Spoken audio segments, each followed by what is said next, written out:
So I'm going to pass the baton on to Father Tim, who's going to speak about, regarding that sacramental vision, what do we mean with nullity and the process for examining nullity? Thank you, Monsignor.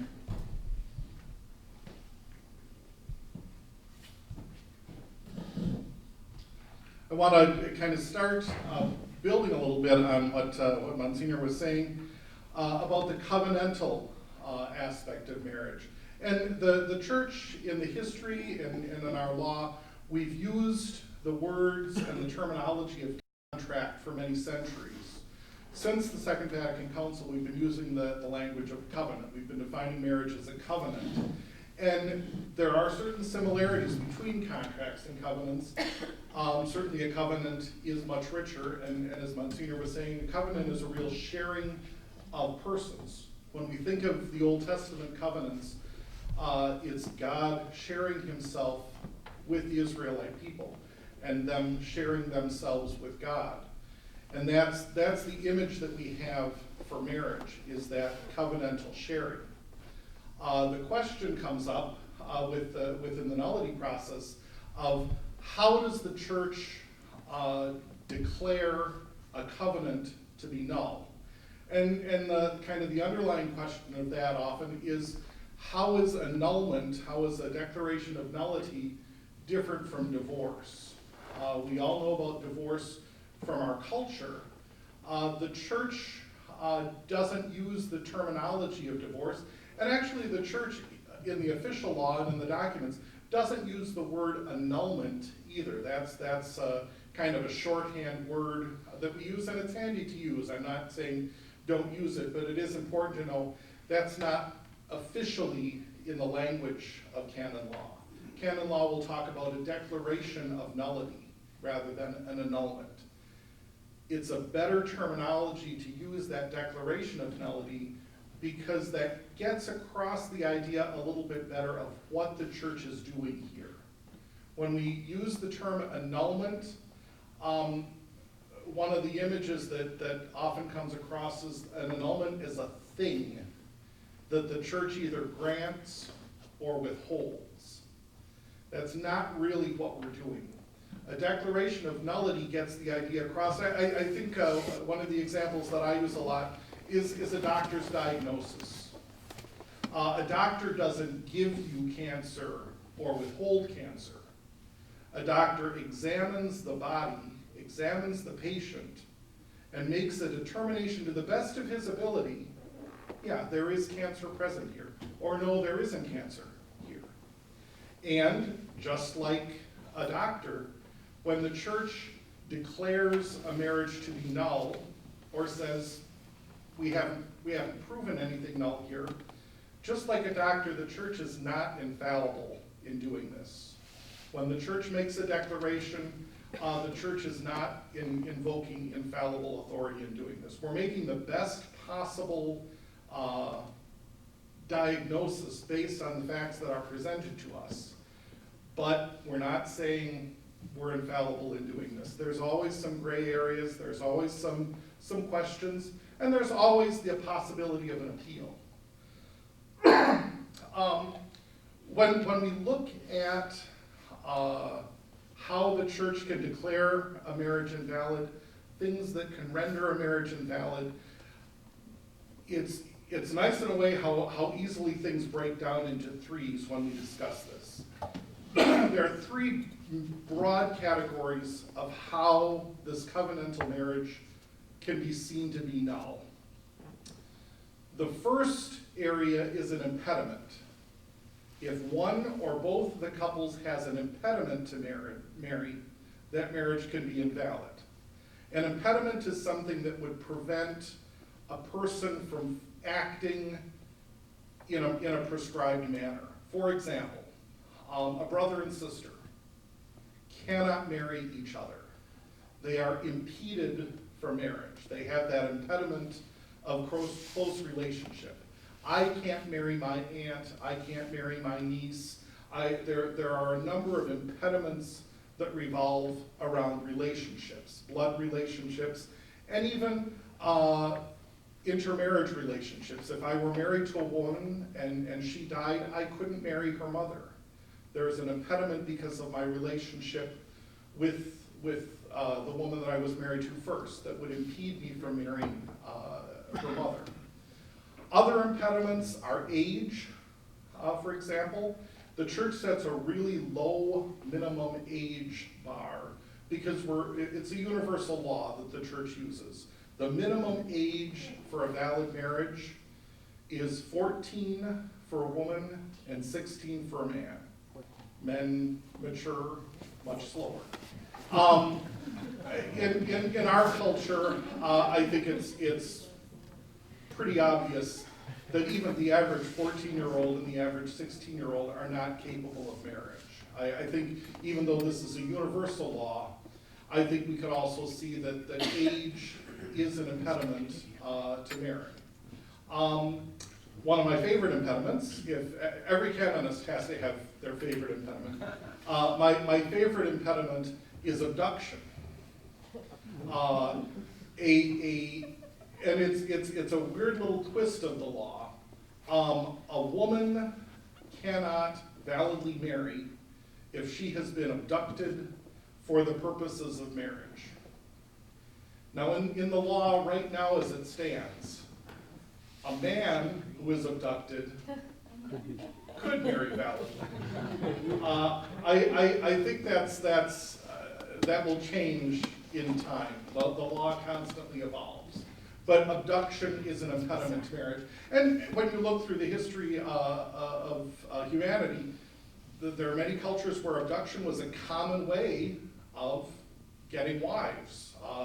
The men would come down from the hill. I think there was even a great episode of Andy Griffith about that, where the men folk came down from the hill to get their wives and bring them back up to the hilltop. So impediments are the first thing that a tribunal will look at when we look at a marriage case. We'll look and see, okay, were there any impediments that blocked this marriage from starting even at the outset? The second thing that we look at is the form of marriage. How was this marriage covenant brought about? The church understands that marriage is brought about by an act of consent. As Father was saying, the vows, the I do. And that's true throughout the world. That's true even beyond the church. In civil society, the church understands if a man and a woman stand in the presence of at least two witnesses and say, I do, something happened. Something matrimonial happened there. And we look to see, was that consent exchanged in a proper manner? For Catholics and for the Orthodox, in addition to exchanging that consent in front of two witnesses, there also needs to be the presence of a priest, or for Catholics, a priest or a deacon. And that priest or the deacon has to be authorized to witness that marriage. If a man and a woman, if a Catholic man and a Catholic woman exchange consent, and there is not a Catholic priest present to witness that, that marriage is invalid because of the form of the marriage. It's what we would refer to in the tribunal as a lack of form case. That's a lack of form. So John Catholic and Susie Catholic go off to Las Vegas and get married by Elvis. That's not a marriage. There are some technical cases too, where we would judge that, well, they got married in front of a priest, but the priest didn't have the proper delegation to witness that marriage. If Monsignor Stieber, you're Vicar General, aren't you? If Father Marty were to go over to St. Michael's Parish and witness a wedding without the permission of the pastor of St. Michael's, Father Greg, who isn't here, that marriage would be invalid because it's outside of the boundaries of the parish that he's assigned to. As Vicar General, he's got far too much authority.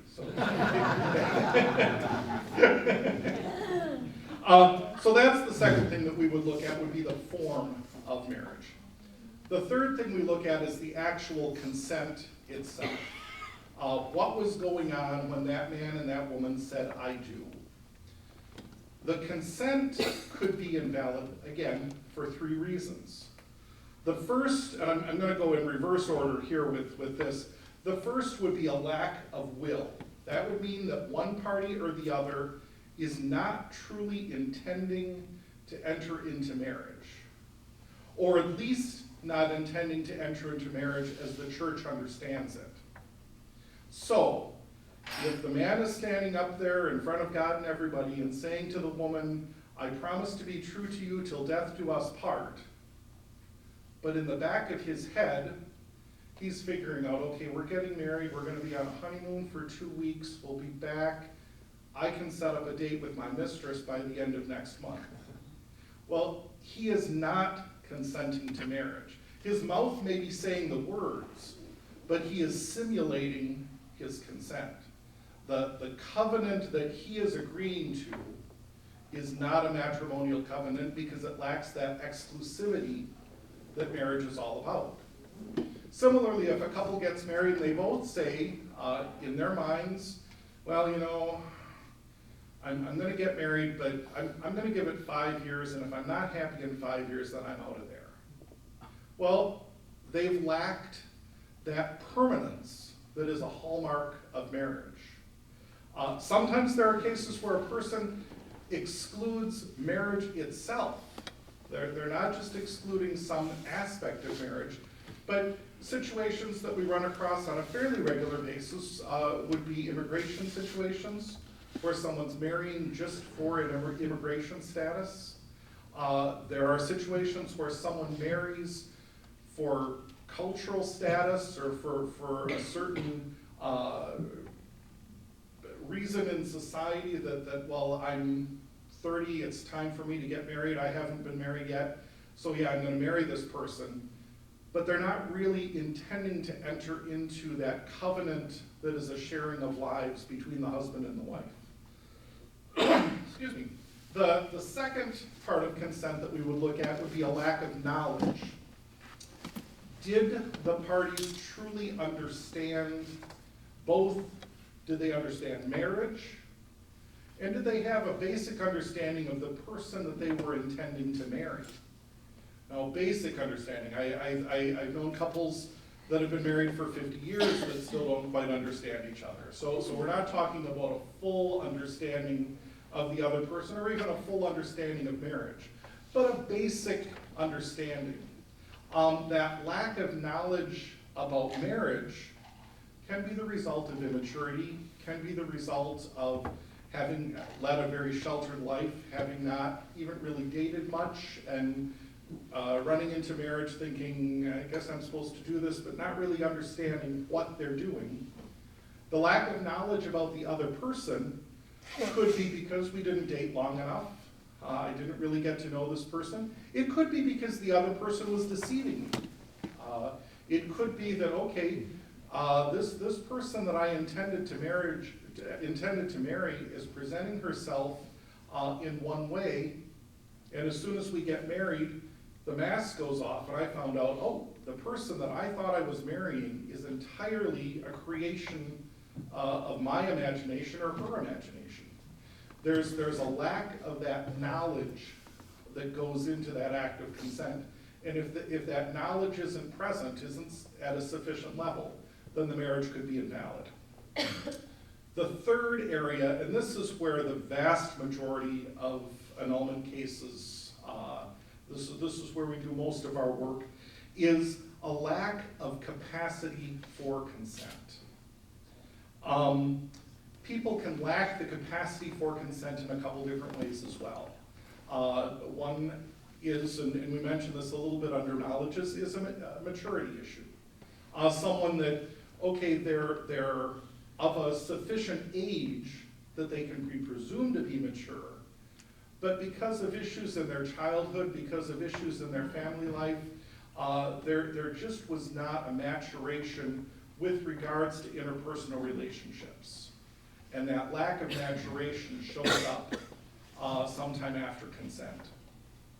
There could be an incapacity because of drug use or alcohol use that can dull the person's ability to really give freely of themselves.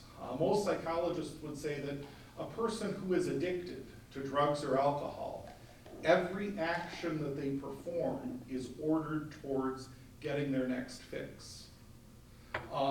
If people are truly in this addiction spiral, they could be marrying not to enter into a life with another person, but again, for some sort of a cover or for some sort of, they're just thinking about that addiction.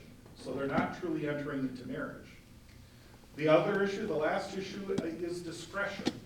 Our discretion is that part of our self, that part of our brain that makes a decision. It's our discretion when you're deciding, do I want lasagna? Do I want spaghetti? You use your discretion, you kind of weigh in your mind the good and the bad, and we use our discretion every day. We use our discretion for myriads of things. And usually it's kind of a split-second issue. The more momentous the decision is, the greater our use of discretion. For something as momentous as marriage, you have to rely pretty heavily on your discretion. Marriage is not a decision that you make in an instant. Marriage is something that ideally you talk about with family and friends, you talk about with the person that you're hoping to marry or intending to marry. You go through a process of discerning, is marriage what I want, and is marriage to this person what I want? That discretion needs to be at a high enough level to be able to make that decision. We'll regularly encounter people that are affected by a defect of discretion, where their discretionary ability isn't at the same level that marriage is. And again, that can be an issue of maturity, that could be an issue of, are they choosing marriage for marriage's sake? One of the classic examples that I've seen are a girl at the age of 13, her mother dies, and she's got 3 younger brothers and sisters. So her father kind of unwittingly makes this 13-year-old girl the mother of the family. He starts relying on her to make sure the younger brothers and sisters are clothed and fed and dinner's on the table and everything's running smoothly. And at the age of 13, she's taken on an awful lot of responsibility. And many young women do that, and many young women are just remarkable in doing that. But this little girl all of a sudden is 18 years old, and Johnny comes by on a motorcycle, and Johnny says, hop on the back of my motorcycle and I'll take you away from all of this. Without even thinking about it, she's on the back of that motorcycle and she's hightailing it out of town. Not so much because she wants to enter into marriage, but because she wants to escape a situation that has become really intolerable, that was thrust on her through no one's fault, but at way too early of an age. So she didn't have the discretionary ability to really enter into marriage. She was running away from an unhappy home situation. And there are 20,000 different variations on that form that come across. So that's what we do theoretically. I don't want to get too much into the specific steps of the procedure, just because with every case it goes a little bit differently, but I am going to just touch base on a couple real brief things, because they come up as questions a lot. One of the things that comes up a lot is the involvement of the respondent. The person who's asking for a declaration of nullity is referred to as the petitioner. The former spouse is referred to as the respondent. Now, the church does everything we can to protect the rights of both parties. Oftentimes, it seems like we bend over backwards to protect the rights of the respondent. And in a lot of cases, the respondent doesn't care. The respondent isn't even present, or the respondent has even said, written a letter, I don't care what happens. But the church still wants to make sure that, as much as possible, we protect that person's right. Both parties went into this marriage. Both parties have a right to present the church with their views, their opinions. So if it seems at times that we're trying to protect the rights of the respondent too much, we're really interested in being fair to both parties. It's a difficult thing at times, especially when the respondent party is either very upset, very angry. I used to tell people when I was working at the Tribunal in Detroit, if the respondent is angry, have the respondent call me. I'm pretty good at allowing people to yell at me on the phone. I don't take it personal. And I know that it's not personal. I know in a lot of cases the respondent's angry for a number of reasons. A lot of times they're angry just because of life, just because things happen. And if they want to call and vent that anger on me, I'll sit at the computer and play solitaire while I listen to them yell and scream. I'm fine with that. Two more things that I want to touch on. One is the role of the defender of the bond. In the process, once we get all the testimony in, from the parties, ideally, or at least from the petitioner, and from the witnesses, there's a person in the tribunal called the defender of the bond. The role of the defender of the bond is to look over all this testimony and bring forward every reasonable argument against a declaration of nullity. Sometimes people will look at the defender of the bond as the bad guy. The defender of the bond is not the bad guy or the bad girl. The defender of the bond is there to make sure that this institution of marriage, this covenant of marriage, is protected. They're there to keep us honest. They're there to make sure that we're not just jumping through hoops and handing out declarations of nullity. So the defender of the bond plays a very important role. And don't ever, if you're in the process or going through the process or going to go through the process, don't ever think that the defender of the bond hates you or is trying to prevent something. They're really there in the interest of the church and the interest of marriage. The last thing that I want to touch on is once an affirmative decision has been given and has been confirmed, it always has to be confirmed by a second court just to make sure that all of our T's are crossed and all of our I's are dotted. Even after an affirmative decision has been granted, sometimes the church will put a restriction on persons. So sometimes you'll go through the whole process, you'll see the light at the end of the tunnel, you'll think, okay, everything's all done. You'll get the documentation and there'll be a restriction saying this person cannot enter into a subsequent marriage until they've been cleared by the tribunal. The tribunal will not put a restriction on a person as a punishment. The only reason we would ever put a restriction on a person is because we think there's some issue that needs to be resolved, maybe some issue that impeded this marriage from being valid, that we don't want the situation to repeat itself. So if the marriage is invalid because one party is an alcoholic and is just not able to kind of crawl out of the bottle and fully give themselves to marriage, we want to make sure that there's been some counseling, that there's been some attendance at AA meetings, there's been some healing that's gone on, so that the next marriage, if there is a next marriage, has a solid foundation. So if you get a case, if you're in a case, if there is a restriction, again, don't get discouraged. Don't look at it as, oh, now I've got to go through another process. It really is, if it's put there, it's put there to make sure that the next marriage will have a good, solid foundation. And speaking of marriages with good, solid foundations, I'm going to turn this over to Tim and Faye. So.